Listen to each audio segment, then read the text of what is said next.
ये जन्म का उत्सव हम मनाएं, क्योंकि कुछ लोग होते हैं जो इस संसार में आते हैं और उनकी जो रोशनी होती है वो उनके जाने के बाद भी एक लालिमा बन लोगों को प्रकाशित करती है, क्योंकि वो लोगों को दृश्य रूप से केवल प्रभावित नहीं करते हैं, लेकिन वो उनके हृदयों में और उनकी आत्मा में अपनी छाप छोड़ जाते हैं। और आत्मा और हृदय में जो छाप रहती है वो निरंतर विकसित होती चली जाती है, क्योंकि परमेश्वर का वचन भी हमको यह बतलाता है, जो कि लिखा हुआ है भजन संहिता उसका पहला अध्याय में लिखा है, क्या ही धन्य है यह वह पुरुष जो दुष्टों की युक्ति पर नहीं चलता और न पापियों के मार्ग में खड़ा होता और न चर्चा करने वालों की मंडली में बैठता है, परंतु वह तो यहोवा की व्यवस्था से प्रसन्न रहता और उसकी व्यवस्था पर रात दिन ध्यान करता रहता है। वह उस वृक्ष के समान है जो बहती नालियों के किनारे लगाया गया है और अपनी ऋतु में फलता है और जिसके पत्ते कभी मुरझाते नहीं। इसलिए जो कुछ वह पुरुष करे वह सफल होता है। इस संसार में जितने लोग आए हैं उनके लिए मृत्यु तो एक निश्चितता है, लेकिन जो भी जीवन ईश्वर ने दिया है, कितने वर्ष का यह मायने नहीं रखता, लेकिन उस जीवन को किस प्रकार उन्होंने जिया है और उससे उन्होंने किस प्रकार अन्य जीवनों को प्रभावित किया है और वो जीवन अब किस रूप में विकसित और पल्लवित हो रहे हैं, यह बात अपने आप में महत्वपूर्ण है। और इसके लिए हम डॉक्टर विजय लाल के जीवन के लिए हृदय से परमेश्वर पिता के प्रति धन्यवादित हैं। तो परमेश्वर पिता का धन्यवाद करेंगे और डॉक्टर विजय लाल को हमें देने के लिए परमेश्वर को महिमा देंगे। प्रार्थना में हमारी अगुवाई करेंगे डॉक्टर विवर्तलाल। आइए प्रार्थना करें। पिता, एक बार फिर आपके सिंहासन के सम्मुख उपस्थित हैं। धन्यवाद देते हैं सारी आशीषों के लिए जो आप हमें देते हैं। धन्यवाद देते हैं सबसे बढ़कर आपके पुत्र प्रभु यीशु मसीह के लिए, जिन पर हम विश्वास करते हैं और हमें अनंत जीवन की आशा है।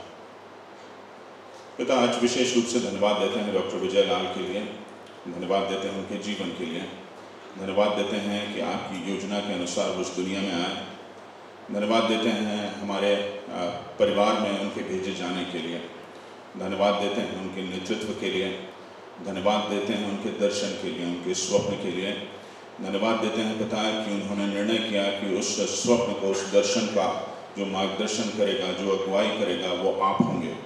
धन्यवाद देते हैं पिता उनके इस निर्णय के लिए, धन्यवाद देते हैं आपकी बहुतायत से दी गई उन्हें आशीषों के लिए, जिनके माध्यम से मिलेनियल क्रिश्चियन सर्विसेज प्रारंभ हो सकी, जिनके माध्यम से इस परिवार को नेतृत्व मिल सका, इस संस्था को नेतृत्व मिल सका, इस नगर को नेतृत्व मिल सका और बहुत से लोगों को नेतृत्व मिल सका,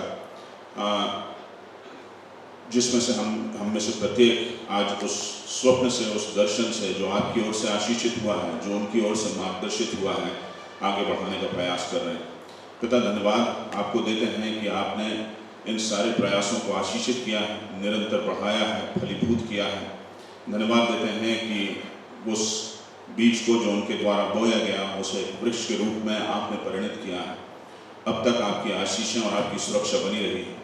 प्रार्थना करते हैं पिता कि आगे भी आपकी आशीषें और आपका नेतृत्व और आपके पंखों की आड़ इस संस्था पर और इनके द्वारा प्रारंभ किए गए कार्यों पर और परिवार के द्वारा उस कार्यों को आगे बढ़ाए जाने पर आप निरंतर बनी रहे। आपकी दया, आपकी कृपा, आपका अनुग्रह, आपका मार्गदर्शन, आपके पंखों की आड़, आपकी सुरक्षा में हम उन कार्यों को आगे बढ़ा सकें और उन कार्यों से उनकी नहीं परंतु पिता हम आपकी महिमा निरंतर करने का प्रयास कर सकें। सारी बातों के लिए आपको धन्यवाद देते हैं, उनके जीवन के लिए आपको धन्यवाद देते हैं। इस विनती को आपके पुत्र और मुक्तिदाता प्रभु यीशु मसीह के नाम से मांगते हैं, आमीन। भाभी ने जो मुझसे कहा वो कहा कि प्रार्थना कर दीजिए और फिर आने वाली पीढ़ी के लिए भी कुछ कह दीजिए। समय जो छप के आया वो 3 से 5 मिनट है, तो मैं अपने समय का ध्यान रखूंगा।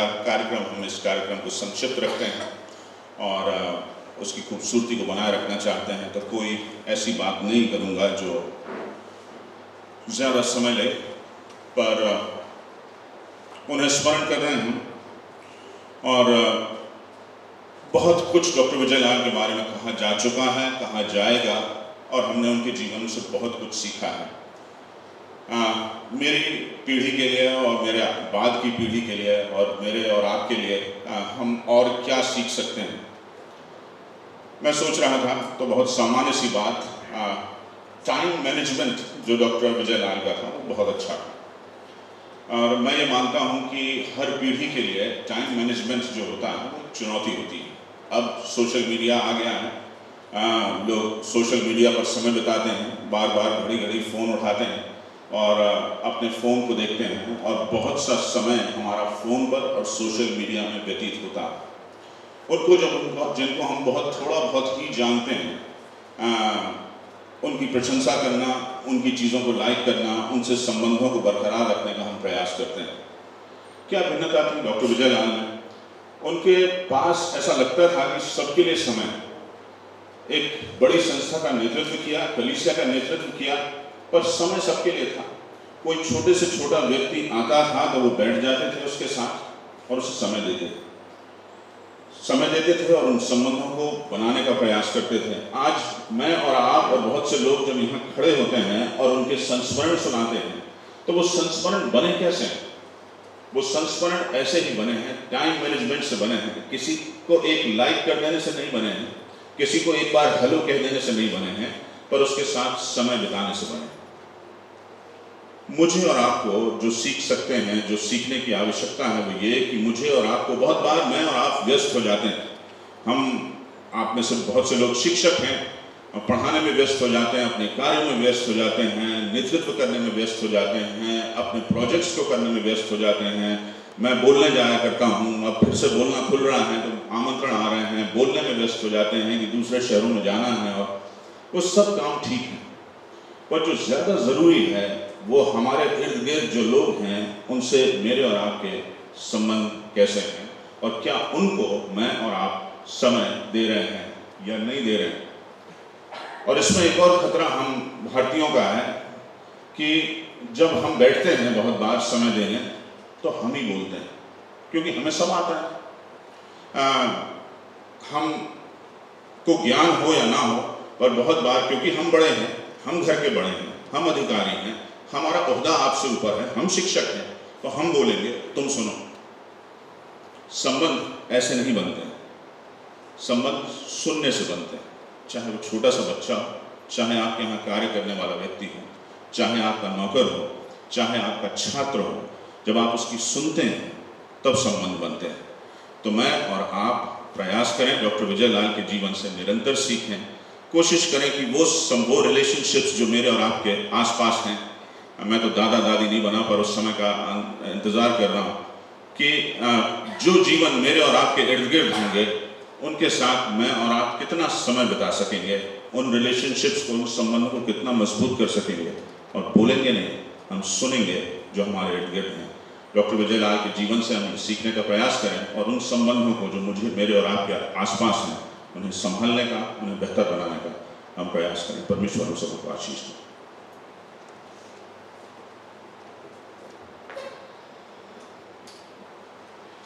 डॉक्टर विजय लाल के चित्र पर हमारी तीसरी पीढ़ी के जो अगुए हैं श्री शानित लाल, वो माल्यार्पण करेंगे और दीप प्रज्वलित भी करेंगे।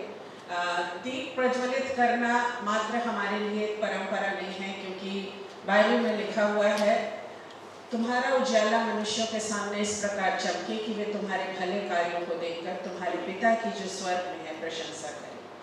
तो हमारा जो उजाला होता है वो मात्र इन दीपकों से नहीं, लेकिन भले कार्यों से होता है। ये मात्र एक सिंबल होता है, एक प्रतीक होता है कि हम उस ज्योति को अक्षुण्ण रखेंगे, आगे बढ़ाएंगे और प्रज्वलित करेंगे। श्री शानित लाल।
हम सब इस बात को जानते हैं कि स्वर्गीय डॉक्टर विजय लाल बहुआयामी प्रतिभा के धनी थे।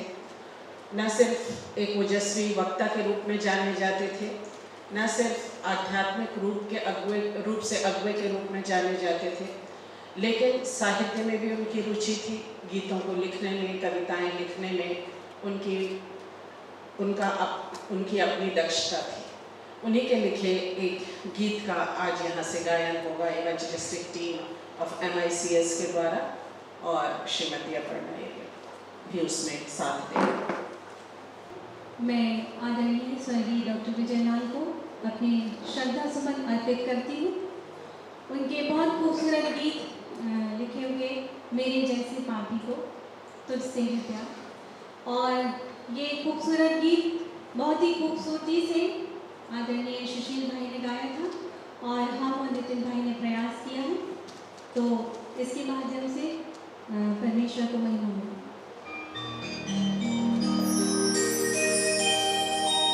मेरी जैसी पापी से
परमेश्वर पिता का धन्यवाद हो निश्चित रूप से जब हमें इस बात का आभास होता है कि हम सांसारिक लोग हैं और इसलिए सब में कुछ ना कुछ कमियां और त्रुटियां हैं, तभी हम विनम्र हो सकते हैं, तभी हम और उन्नत हो सकते हैं, तभी हम परमेश्वर को अपने जीवनों से महिमा दे सकते हैं।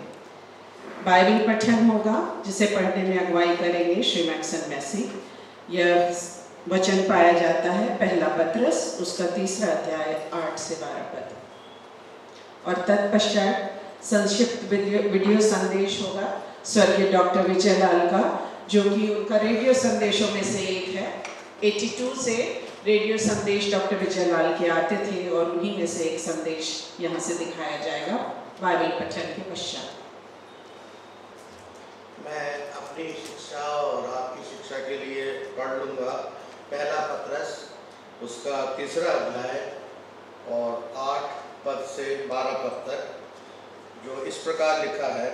निदान सब के सब एक मन और कृपया में और भाईचारे के प्रति रखने वाले और करुणा में और नम्र बनो, बुराई के बदले बुराई मत करो और ना गाली के बदले गाली दो, पर इसके विपरीत आशीषित हो, क्योंकि तुम आशीष के वारिस होने के लिए बुलाए गए हो।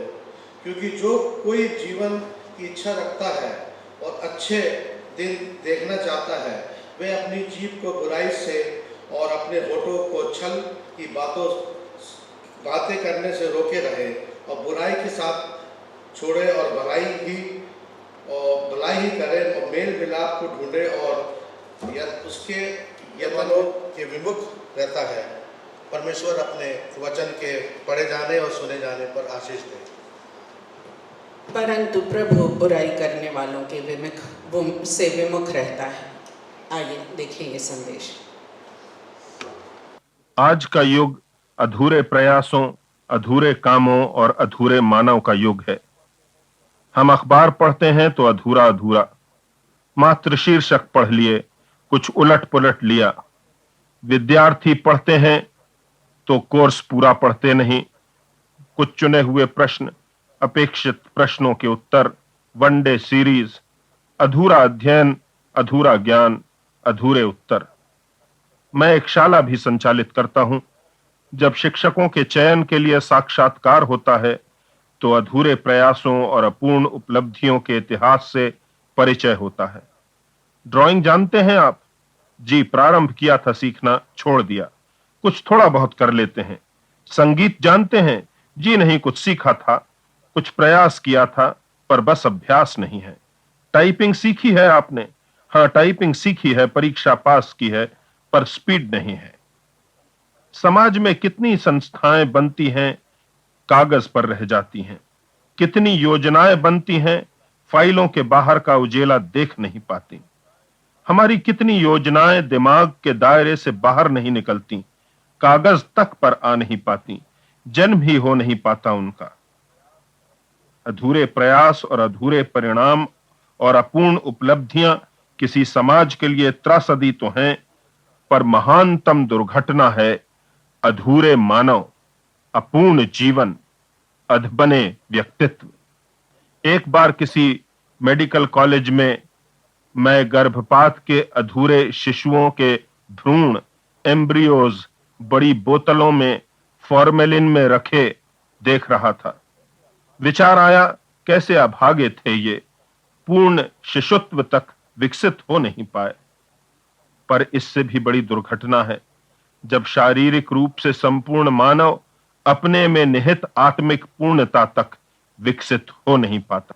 पौलुस, जो आत्मिक पूर्णता के समीप पहुंच चुका था, नम्रता से कहता है पहला कुरिन्थी 15:8 में, मैं जो अधूरे दिनों का जन्मा हूं, मैं जो मानो अधूरे दिनों का जन्मा हूं, अपूर्ण भ्रूण जैसा हूं।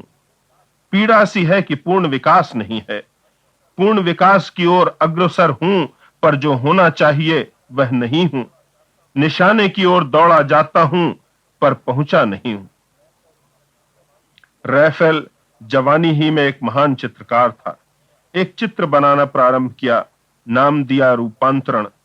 महीनों लगते गए, अपनी पूरी आत्मा पूरे प्राण उंडेल दिए उस चित्र में, पर दुर्भाग्य, चित्र पूरा हो न सका। रैफेल की मृत्यु हो गई। उसकी शव यात्रा में वह चित्र सम्मिलित किया गया। अधूरा चित्र, अधूरा रूपांतरण। हमारा भी रूपांतरण अधूरा रह जाता है, पूर्ण विकास हो नहीं पाता। जो हमारा बनना है वह पूरा हो नहीं पाता, हमारा होना अधूरा रह जाता है। अधूरी कलाकृतियां हैं हम।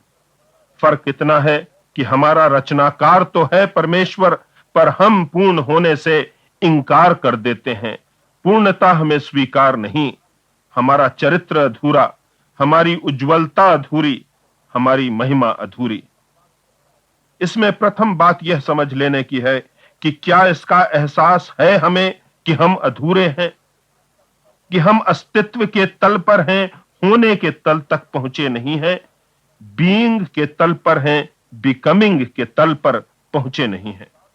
अधूरेपन का एहसास हो जाए तो पूरे होने की यात्रा प्रारंभ हो सकती है। जिसे अभी अधूरे में पूरे होने का वहम है, उसका विकास संभव नहीं। जिसे अभी अधूरे में पूरे होने का अहम हो, उसका भी पूर्ण होना संभव नहीं है। प्रभु यीशु ने कहा, सिद्ध बनो जैसा तुम्हारा पिता जो स्वर्ग में है सिद्ध है। Be ye therefore perfect as your father which is in heaven is perfect। पूर्ण बनो, पूर्णता की ओर अग्रसर हो। इसमें यह स्वीकृति निहित है कि अपूर्ण हो। यह एहसास करो कि अपूर्ण हो। यह एहसास हो जाए कि हम आत्मा में मानो अधूरे दिनों के जन्मे हैं। यह अनुभूति हो जाए कि हम अपूर्ण हैं, अधूरे हैं। फिर क्या करें? पूर्णता को कैसे प्राप्त करें? कितने लोग हैं जिनमें यह बेचैनी पूर्ण एहसास है कि जीवन में कमी है, जो होना चाहिए वो नहीं है, शून्यता है, खोखलापन है, रिक्तता है, अपूर्णता है, किंतु यह ज्ञान नहीं है कि यह रिक्तता कैसे भरी जावे। दो गलतियां हो सकती हैं, या इस रिक्तता के प्रति जागरण खो दिया जावे, बेहोशी में, निद्रा में, नशे में भूल जाएं कि रिक्त हैं, काम में इतना संलग्न हो जाएं कि होश ना रहे कि अपूर्ण हैं। व्यस्तता उस बेचैनी को ढांप ले जैसे शराब ढांप लेती है। खो दें स्वयं को कि याद ना रह जाए कि अधूरे हैं। दूसरी गलती यह हो सकती है कि हम उससे भरने का प्रयास करें जीवन को, आत्मा को, प्राण को, जिससे भरना संभव नहीं है। यीशु को क्रूस पर प्यास लगी, सिरका दिया गया। कहीं सिरके से प्यास की तृप्ति होती है? आत्मा की रिक्तता और शून्यता और अपूर्णता हम भरने का प्रयास करते हैं उन वस्तुओं से जिनसे वो रिक्तता भरना संभव नहीं है। पैसा हो या पद या प्रेयसी, इनके द्वारा वह रिक्तता भरना संभव नहीं है जो आत्मा में होती है। तो फिर पूर्णता प्राप्त कैसे हो? कुलुस्सियों 2:10 में लिखा है, तुम यीशु में परिपूर्ण किए गए हो। बनाए गए थे उसी की समानता में। पाप ने विकृति, विकलांगता उत्पन्न कर दी। अब उसी के द्वारा परिपूर्ण किए जा सकते हो। उसी के द्वारा। उसी के द्वारा क्यों? क्योंकि उसी में ईश्वर की सारी परिपूर्णता सदैव वास करती है, जैसा कुलुस्सियों 2:9 में लिखा है। ईश्वर सागर है, वही है जो गागर भर सकता है। उसी में परिपूर्णता संभव है, परंतु वह सागर जो हमारी आत्मा तक पहुंचता है प्रभु यीशु मसीह है। ईश्वर की सारी परिपूर्णता है उसमें, और उपलब्ध है वो परिपूर्णता। एक गागर दूसरी गागर भर सकती है, पर सारे संसार को तृप्त कर नहीं सकती। सागर से ही यह परिपूर्णता संभव है। इफिसी 1:23 में लिखा है, यह उसकी परिपूर्णता है जो सब में सब कुछ पूर्ण करता है। उसमें पूर्णता प्राप्त हो जाए तो संपूर्ण समग्र विकास हो जाए।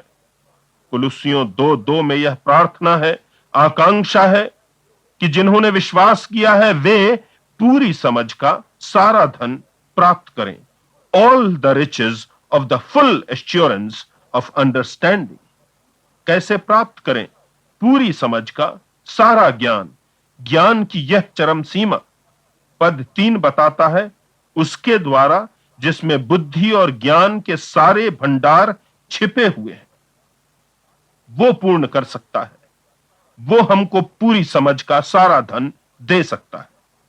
आज हमारे लिए आवश्यक है कि प्रारंभिक धर्म से विकास की परिपूर्णता तक पहुंचें, मात्र शिशु आहार से आगे बढ़ें, जिससे आत्मा पुष्ट हो, एबीसी के ज्ञान से आगे बढ़ें, केजी कक्षा से आगे बढ़ें, आत्मिकता में अपूर्ण न रह जाएं, ज्ञान में निर्धन न बने रहें, पूरी समझ का सारा धन प्राप्त करें।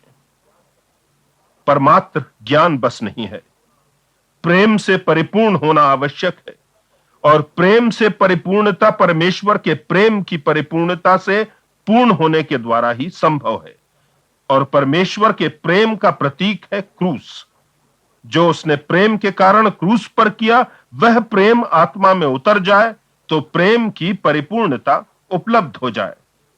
इफिसियों 3:19 में लिखा है, तुम मसीह के उस प्रेम को जान सको जो ज्ञान से परे है, कि तुम परमेश्वर की सारी भरपूरी तक परिपूर्ण हो जाओ।